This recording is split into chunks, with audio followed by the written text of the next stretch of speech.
Good Saturday morning. You know, if you woke up this morning thinking, I really want to hear someone refer to themselves in the third person today, you are in luck. Zlatan is on the show, and in secondary roles, myself, Elle Duncan, and my dude, Nabil Kareem. Nice to see you. Good to be here. Yeah. You know what? I always wonder about that because Zlatan does refer to himself in third person. What about a guy like Mike Leake? Maxim Dadashev is recovering after brain surgery for a subdural hematoma after Friday night's fight with Subriel Matias on yesterday. Dadashev is hospitalized. Now, on the way, Dadashev became unconscious, and the decision was made to take him to University of Maryland Prince George's Hospital Center, where he underwent surgery overnight. Doctors say he's showing signs of brain damage. His wife is expected to arrive from Russia on Saturday afternoon. We'll keep you abreast of any developments in this story. All right, cue the music. I thought the music would be a little more dramatic, actually. It's not dramatic at all. Weekday music. It's my first time doing this. Yeah, it's not great. It's my bad. Weekend review time, though. And you know what's funny is the NBA Finals ended on June 13th, but we're still talking about the NBA. They continue to make headlines with the Lakers unveiling their prized possession. Yeah, and I kind of view Anthony Davis's official introduction as a Laker this week in two acts, right? Okay, Act one. Nothing says we're 47 days from football like the start of training camps. And we had two teams report this week, the Broncos and the Cardinals, the quarterback position firmly in the limelight for both. Kyler Murray out to prove that he can be the engine behind years of success in the desert, while Joe Flacco just out to prove that he's got an engine with gas that's left in it. Does his boss agree? Okay, I feel like my show group is trolling me with this. ESPN released their future NFL power rankings this week. And neither the Broncos or the Cardinals rank very high. Instead, it's the Colts. They lead the way as the most promising franchise, followed by the Patriots, the Eagles, the Chiefs, and the Seahawks. Quite salty, yeah. That is your weekend review. July 20th, I think, today. The schedule's kind of been all over the place. So yeah, that's true. Got my kids here now, too. So feels right. But people will remind you on social media today because it's a historical day. Yeah, is that right? The 50th anniversary of the moon landing, is that right? Yeah. Right? And while neither of us can recount seeing the historical event, because I'm assuming you're in your 30s, Tim Kirkchin can, and he has an incredible tale of history that came just in the nick of time. I think you called Tim old. Hear someone refer to themselves in the third person today. You are in luck because Zlatan is on the show, and in secondary roles, myself, Elle Duncan, and Nabil Kareem. I wonder if other athletes do it, like Mike Leake. He doesn't strike me as a guy who would go third person. Doesn't seem like a big third person guy. But potentially after his performance the other night, he could, because he was looking real good. Mike Leake. All right, thank you, Doug. All week long, we've been proud to introduce you to another group of children with life-threatening conditions who've had their sports wishes come true. Yeah, thanks to some of the outstanding athletes and teams along with the Make-A-Wish Foundation. Here's a look back with Chris Connolly at some of the best moments from this week's stories.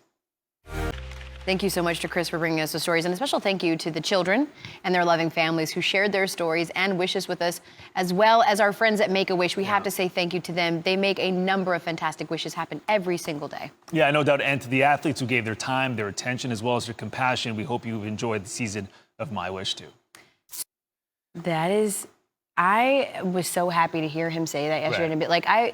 He's like, listen, I'm going to have something next year. It's going to look like it's illegal and like it's traveling, but it is not, in fact, traveling. Like, go ahead and put it out there. I kind of think it's funny, too, that he probably was a little annoyed by the kid. Although he handled it really well, went back and forth with the kid. But the kid he had some gall there, too, to ask those questions. Pull the tapes. Every journalism class needs to have that kid. He did not let him off the hook. He kept hammering him. He was going after him. He's like, well, we have eyes, and we know that it's a travel. Fantastic work there. Way to go, kid. That was pretty good. Pretty good investigative stuff. Baseball. Let's switch over to baseball. You got to be in it. You just got to go all in.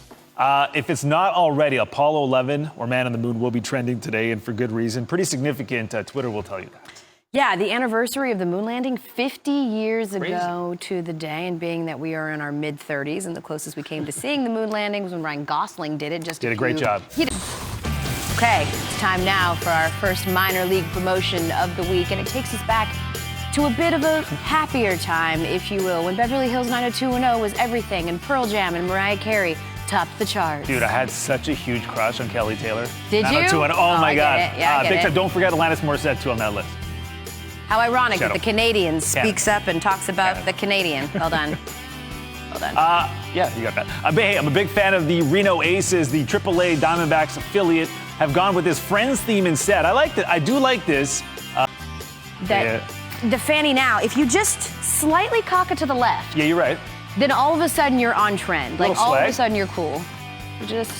There's so much more of this coming. I'm not sure we should have teased that. Wow, that's a good tease. Next They're not time- coming back. They're probably not coming back.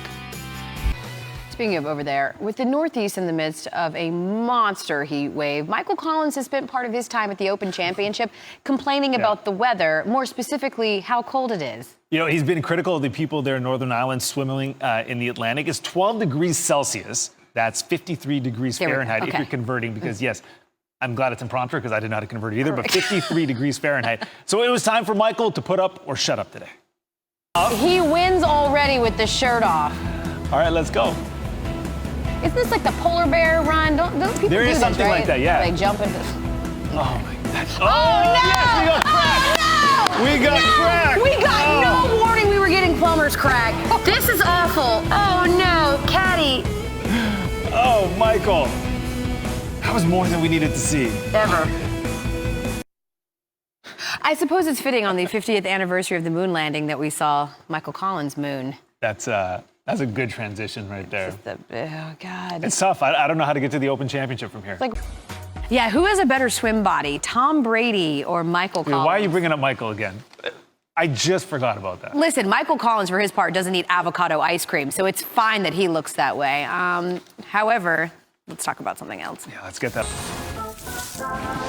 Okay, it's time now for what? Our minor league promotion of the week, right? Eastbound and down, loaded up and trucking. Our second minor league promo of the day is the Lansing Lugnuts, honoring the man, the myth, the legend, and the chest-haired legend, I should say, Burt Reynolds, who we did lose in September. Yeah, so the Lugnuts are getting the word out that Burt was actually a Lansing native because there's a little bit of controversy here with the same charities that Burt Reynolds supported, the Lansing Performing Arts. Can I just say, in the last hour, our minor league promotion was Friends, and us both being 90s babies, we were just rattling off references left and right. And I'm over here trying to think of a single Smokey and the Bandit reference. Can't do it. And I'm coming up totally blank. Yeah, I'm going to say I didn't Wikipedia what I should have before the show. We probably should have Googled it, right? Like we're huge Burt Reynolds fans. That's not what we do here. What we're about to do is get out of the way. SportsCenter continues next with Hannah Storm and Antonietta Collins right here on ESPN. They've got some wild games in baseball to show you.